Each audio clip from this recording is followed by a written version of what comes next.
What if one of history's most infamous betrayals never happened? You know the story, Judas, 30 pieces of silver, Jesus' arrest.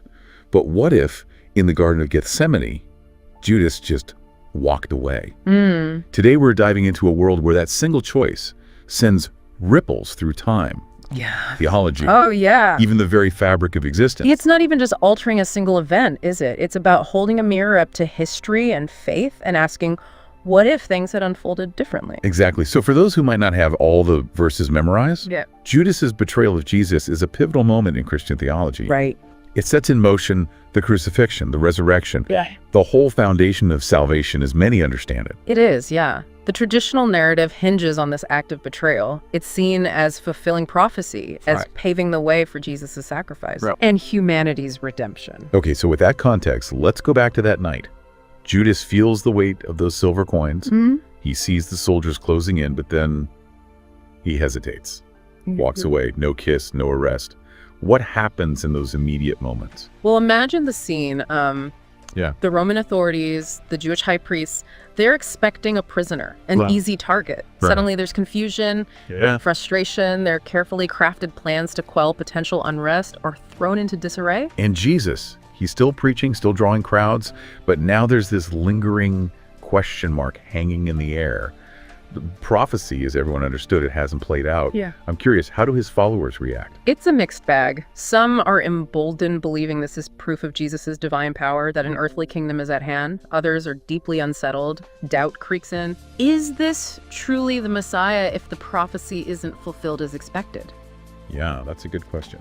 Remember, the idea of Jesus' sacrifice, his suffering for humanity's sins, is central to their belief system. Without the betrayal, it throws everything into question. So we've got political chaos, theological debates erupting. It's like humanity is trying to hit the reset button on their expectations, but the universe hasn't quite caught up to the new programming. And here's where it gets really fascinating. Okay. Because it's not just earthly matters that are thrown out of whack. Okay. This choice, this single act of defiance against the expected narrative, has ramifications that reach far beyond human understanding. We're talking about the cosmic balance itself being thrown off kilter. Okay, now we're getting to the really juicy stuff. We're talking angels, Lucifer, even God himself reacting to this change in events. It's enough to make your head spin. Imagine the angelic realm. Their roles are often seen as defined, even preordained. Now they're in a holding pattern. Do they intervene, try to nudge events back on course? Or do they trust in a larger plan they can't yet comprehend? It's a cosmic dilemma of epic proportions. And Lucifer, talk about an anticlimactic victory. No grand betrayal, no cunning manipulation, just free will throwing a wrench in his carefully crafted plans. This must really sting. That's an excellent point. This scenario cuts to the core of evil's nature. You see, evil thrives on being part of the grand narrative. It seeks to corrupt, to control, to claim a role in the cosmic drama. But without that central conflict, that cosmic chess match between good and evil, even Lucifer's power seems diminished. He's left grappling with a victory that feels hollow, unearned. It's like saying, you can't checkmate if the other player never makes a move. It throws the whole game into question. But what about God in all of this? He's often portrayed as this all-knowing director orchestrating every scene. But here it sounds like he's taking a more hands-off approach. That's a crucial observation.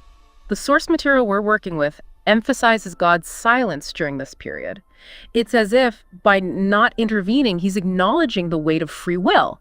It's like he's saying, all right, humanity, you made a choice. Now let's see where this path leads. Wow. It's like he's hit the pause button on the cosmic DVR. And he's just as curious as we are to see how this all plays out. Exactly. And that's what makes this thought experiment so compelling. We've got Rome on edge, Jesus' followers debating the very nature of their faith, and the heavens themselves watching with bated breath. Wow. It's a powder keg waiting to explode. And explode it does. Because this isn't a story about the absence of conflict, but rather the emergence of a completely different kind of conflict. And at the heart of this new struggle is a figure we thought we'd left behind in Gethsemane, Judas himself. You see, walking away from that betrayal doesn't bring Judas peace. It creates a new kind of torment. He's traded the guilt of a terrible action for the crushing weight of an unforgivable omission. Oh, wow. And it breaks him. Our sources paint a vivid picture of his descent, haunted by prophecies he can no longer reconcile with his choice. So Judas becomes a tragic figure, yearning for a role in a narrative that no longer includes his preordained part. It makes you think about the nature of guilt and repentance. Can you truly atone for something you didn't do? Especially when that something was meant to be pivotal, Right. even world-changing. And remember how we talked about Rome's frustrated plans? Right. Their need to control the narrative? Right. Well, their focus shifts from Jesus to his followers, who are now seen as a threat to order. So it becomes less about religious persecution and more about maintaining power. Classic. Exactly. And here's where Judas reemerges. Okay. He sees the crackdown on Jesus' followers, the suffering that's unfolding, and in a desperate attempt to reclaim some agency, to atone for his inaction, he makes a drastic decision. He tries to insert himself back into the story. Yeah. Even if it's for all the wrong reasons. Precisely. He goes to the Romans and essentially says, look, I know these people, I can help you control them. Oh, wow. It's heartbreaking. He's so fixated on atoning for not betraying Jesus that he ends up fulfilling a distorted version of that role anyway. Talk about a twisted irony, trying to fix a wrong by leaning into the very thing he tried to avoid. And the tragedy deepens. The Romans, always eager to exploit an opportunity, seize upon Judas's offer. Right. But they don't trust his motives. Right. They see him as a liability, Yeah. a loose end. So instead of being hailed as a hero by the Romans, Judas is We ultimately... get crucified. Whoa, hold on. He's crucified in Jesus' place. Not exactly in Jesus' place. That's a nuance we need to unpack Yeah. carefully. But yes, Judas's story ends tragically on a cross. It's this haunting echo of the sacrifice that didn't happen, a stark illustration of how profoundly different this path has become. That sends chills down my spine. I mean, talk about fate, right? Or maybe it's the ultimate example of how our choices, even those made with the best intentions, can have unforeseen and devastating consequences. And it leaves everyone reeling. Jesus' followers are left grappling with a prophecy that seems both fulfilled and utterly broken. Yeah. Their understanding of salvation, of the Messiah's role, all of it is thrown into question. Because in this reality, there's no crucifixion as they expected it, no resurrection in the traditional sense. So what happens to the concept of salvation itself? That's the million-dollar question, isn't it? Yeah. And it takes us from historical hypotheticals to the very heart of faith. We'll unpack that right after this. So we're left with this question. What does salvation mean in a world where the traditional narrative of sacrifice and redemption is completely upended? It becomes something much more individual, Yeah. More nuanced. Right. Remember, without the crucifixion, the idea of Jesus atoning for everyone's sins in one fell swoop, Right. that disappears. So no more get out of jail free card for humanity. That's a pretty radical shift in perspective. It is, and it forces humanity to grapple with a different kind of relationship with the divine. Salvation becomes less about a singular event and more about the daily choices people make to live in alignment with Jesus' teachings. It's about embracing compassion, forgiveness, love in action, even when it's hard, even when the world feels chaotic and uncertain. It's almost like saying that faith itself becomes the ultimate act of free will. You're not bound by a predetermined script.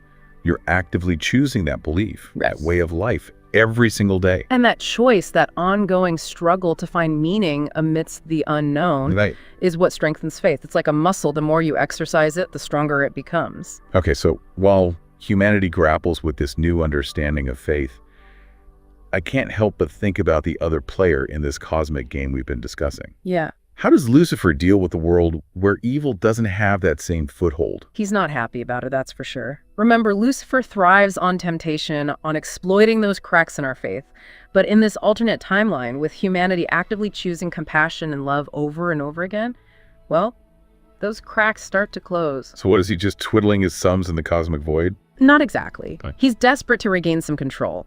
He tries to tempt Judas, whisper him in his ear, urging him to further disrupt the narrative. Right. But it's no use. Judas is too consumed by his own guilt, his own misguided attempts to force himself back into a story that's moved on without him. It's almost like by trying to atone for not playing his part, Judas inadvertently blocks Lucifer from manipulating the situation any further. Precisely. And this speaks to a fascinating aspect of this thought experiment. Okay. It's like by removing that central act of betrayal, by making faith a more active, conscious choice, this world has inadvertently become more resilient to the forces of darkness. Wow. So Judas's choice not to betray Jesus didn't just rewrite the script for humanity. Right. It threw a wrench into Lucifer's grand plan as well. Exactly. And with Lucifer struggling to find his footing, with humanity forging a new path, Where does that leave Jesus in all of this? He's still preaching, still guiding, Oh, yeah. but it feels like his message would hit differently in this new reality. Absolutely. Without the weight of that preordained sacrifice, his message evolves. It becomes less about promising a kingdom of heaven after death and more about building a kingdom of compassion and understanding here and now. So less about blind faith and more about tangible action, Right. about living out those core values in the face of adversity. Yes. It's about recognizing the divine spark within ourselves and each other, and then actively nurturing that spark through our actions, our choices, our interactions with the world. It's powerful stuff. It really makes you think about the ripple effects of our choices, doesn't it? Yeah. Judas decides to hold on to those silver coins, and suddenly the whole board game of existence gets flipped over, pieces scattering everywhere. That's the beauty of these what-if scenarios. Yeah. They remind us that history, even theological history, isn't some fixed point. It's a tapestry woven from an infinite number of choices, each one rippling outward in ways we can barely comprehend. It's enough to make you want to hit rewind and see all the different ways the game could play out. Yeah. But I guess that's the point, isn't it? It's not about knowing the right answer. Right. It's about exploring the infinite possibilities. And perhaps, just perhaps, it inspires us to be a little more mindful of the choices we make in our own lives, recognizing that even the smallest decisions can have far-reaching consequences. Beautifully put. Well, listeners, there you have it, a world forever altered by a single silent decision. Judas holds his peace, and in that silence, a universe of possibilities is born. Until next time, keep exploring those what-ifs, keep asking those big questions, and most importantly, keep diving deep.